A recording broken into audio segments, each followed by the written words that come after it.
And tonight, Barnshaw's former roommates are shedding some new light on the years they knew and lived with him. They detailed a history of strange behavior to 13's Callie Holthouse. She's here in the studio tonight. Callie, what did they say? Randy and Jess Duncan told me they just today found out that their former roommate, Christopher Barnshaw, is accused of kidnapping his nephew and killing a pair of family members. They said they were shocked at the news, but years of tumult between the Duncans and Barnshaw left them somewhat unsurprised. Wow, you think you know a guy.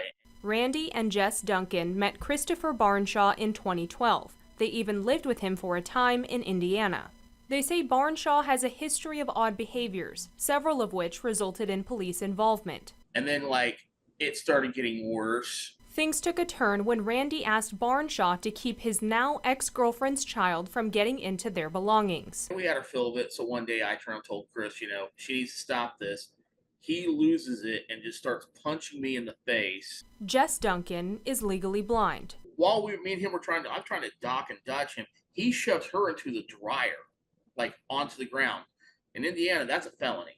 Barnshaw pleaded no contest to assaulting both Randy and Jess. The felony charge was dropped, but Barnshaw was prohibited from contacting the Duncans by the courts. The Duncans say they encouraged him to seek mental health supports. I knew something probably like this would probably happen eventually, unless he got himself checked out. In Kansas, court records show that in November 2021, Barnshaw underwent a competency test for a different criminal case. He was declared incompetent and treated in state hospitals. In March 2023, Barnshaw entered into a plea agreement and pleaded guilty to 1 count of domestic violence. Other counts, including criminal threat and battery on a law enforcement officer, were dismissed. Is it your belief that maybe if he would have continued pursuing resources, this might have been preventable?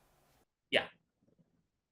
If this would have totally been preventable, if he would have, been either held somewhere or, people would have reached out to him more than what we did.